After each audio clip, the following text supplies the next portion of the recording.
Bismillahirrahmanirrahim. Assalamualaikum warahmatullahi wabarakatuh. Bagaimana kabarnya anak-anak ibu yang soleh dan soleha? Alhamdulillah, ibu harap semoga semuanya dalam keadaan yang sehat dan baik sehingga dapat mengikuti pembelajaran pada hari ini. Baiklah anak-anak, sebelum kita memulai pembelajaran pada hari ini, lebih baik kita berdoa terlebih dahulu ya. Mari anak-anak ibu yang soleh dan soleha, silakan mengangkat kedua tangannya, tundukkan kepalanya, ibu pimpin ya. Kita berdoa bersama-sama. A'udzu billahi minasyaitonir rajim. Bismillahirrahmanirrahim.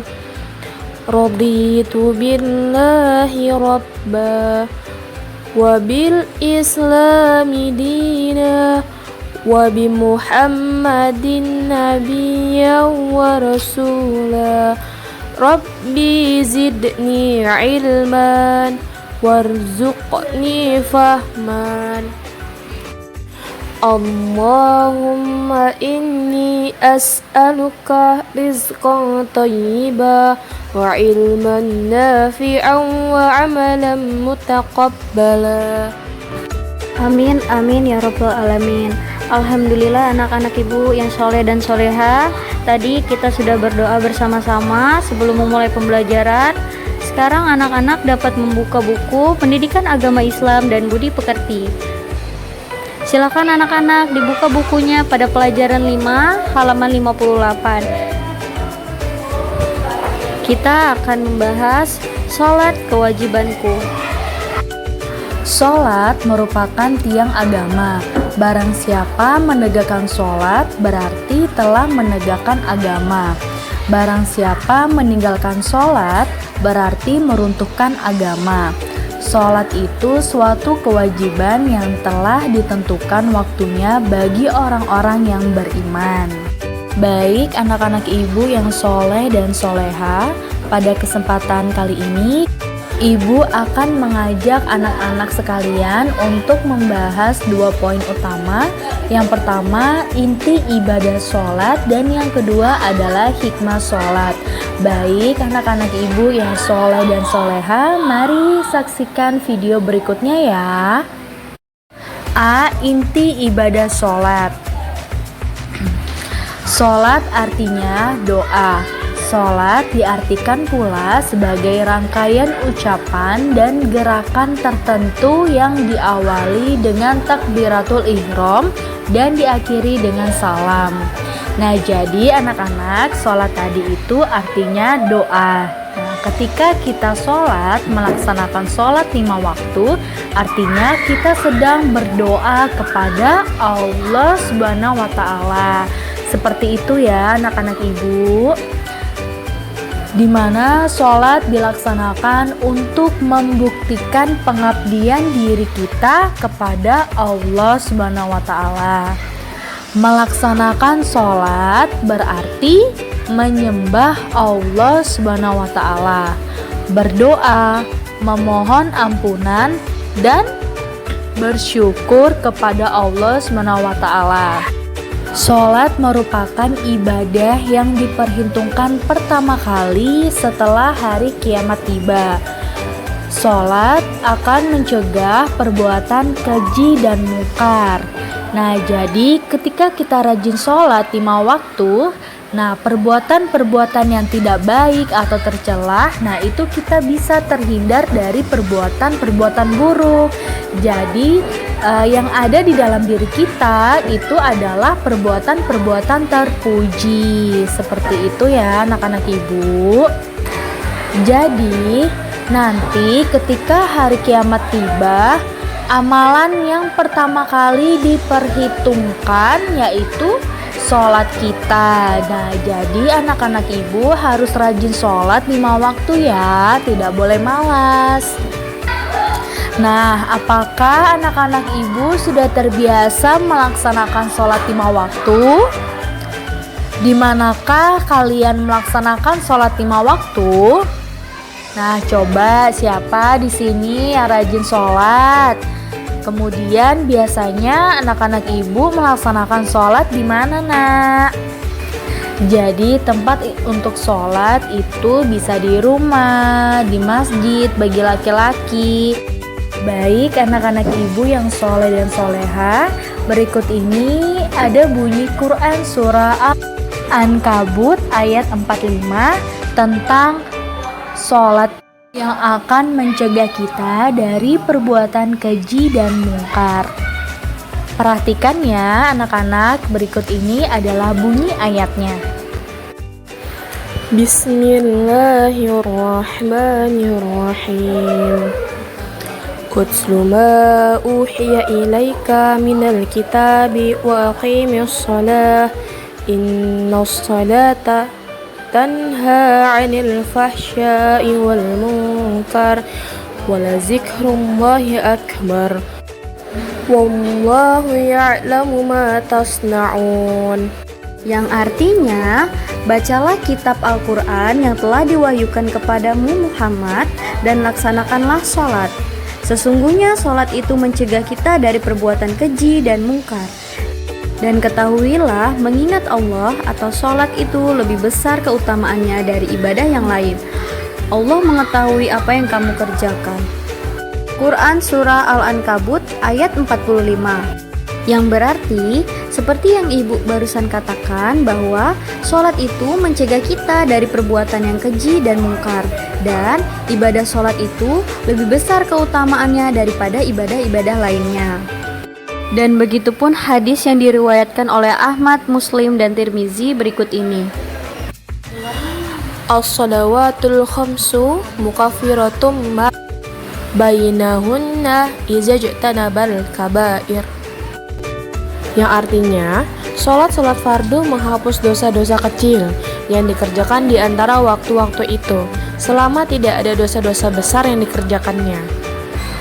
Jadi dari maksud hadis tersebut ialah ketika kita merasa diri kita berdosa, pastinya Allah akan mengampuninya, yaitu dengan cara kita selalu melaksanakan sholat 5 waktu, sholat fardu, dan sholat-sholat sunnah yang ada. Sholat merupakan hal yang wajib kita laksanakan, dan ini merupakan perintah dari Allah Subhanahu wa Ta'ala. Iya, benar. Baik anak-anak ibu yang soleh dan soleha, selanjutnya ibu akan membahas tentang hikmah sholat. Sholat akan memberikan hikmah yang bermanfaat jika dilaksanakan dengan sempurna, memenuhi syarat rukun, khusyuk dan ikhlas karena Allah Subhanahu wa Ta'ala. Nah, jadi ketika kita melaksanakan sholat 5 waktu, banyak sekali hikmah yang bisa kita dapat ya anak-anak ibu yang soleh dan soleha. Berikut ini ada hikmah sholat yang diantaranya adalah sebagai berikut. 1. Selalu mengingat Allah SWT. Nah, jadi dengan kita rajin sholat, kita akan selalu mengingat Allah. Nah, apabila anak-anak ibu misalkan mau melakukan suatu perilaku yang tidak baik, misalkan berbohong kepada kedua orang tua, nah kalau misalkan kita sholat, kita rajin sholat, kita tidak akan melakukan perbuatan seperti itu. Karena apa? Karena kita mengingat Allah SWT dan mengingat bahwa itu tidak boleh, berbohong itu tidak boleh dilakukan. Yang kedua, mendekatkan diri kepada Allah. Nah, dengan kita melaksanakan sholat, membuat diri kita dekat dengan Allah SWT. Karena sholat itu tadi apa anak-anak artinya? Yaitu berdoa, mendekatkan diri kepada Allah. Semakin kita rajin sholat, otomatis kita juga semakin dekat dengan Allah SWT. Yang ketiga, disiplin waktu.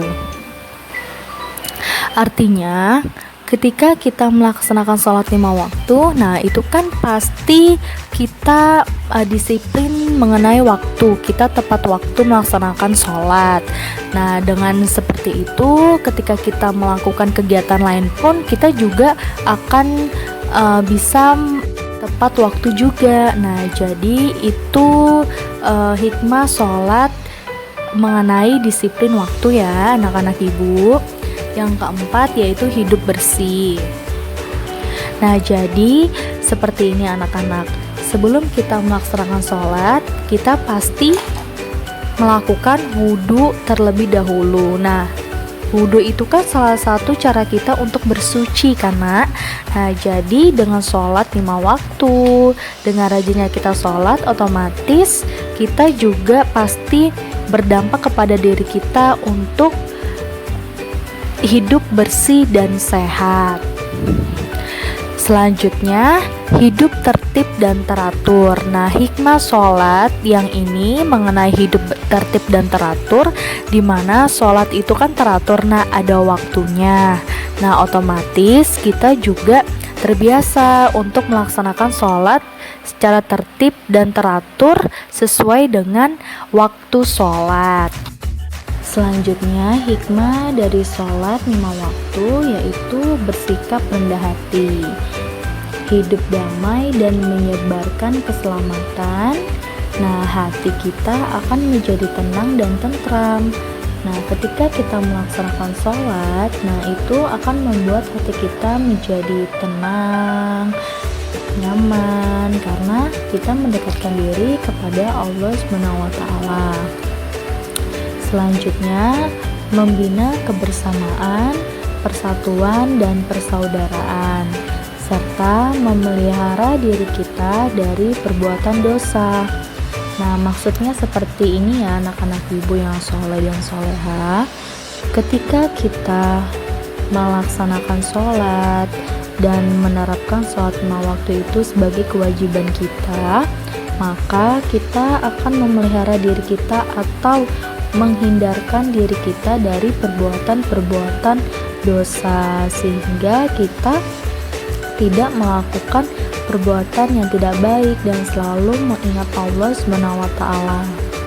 Jadi seperti itu ya anak-anak ibu yang soleh dan soleha. Banyak sekali hikmah sholat yang bisa kita dapatkan. Jadi ibu harap anak-anak ibu yang baik, yang soleh dan soleha harus rajin melaksanakan sholat 5 waktu ya nak.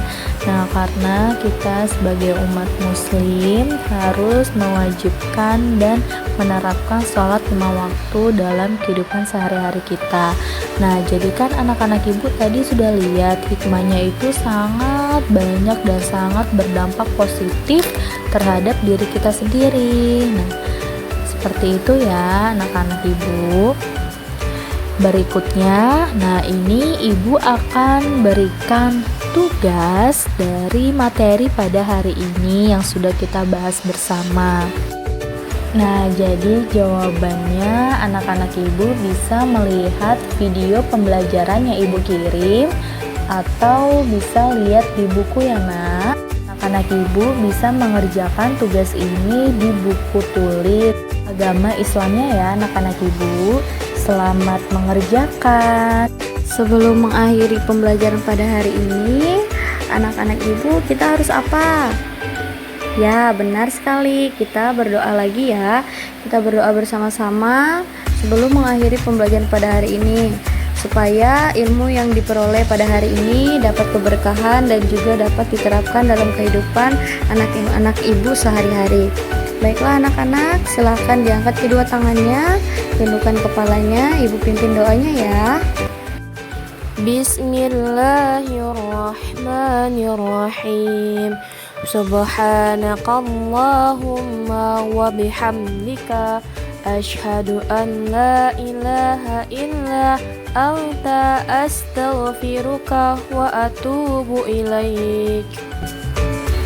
Alhamdulillah, kita sudah di akhir pembelajaran pada hari ini. Mungkin cukup sekian pembelajaran pada hari ini.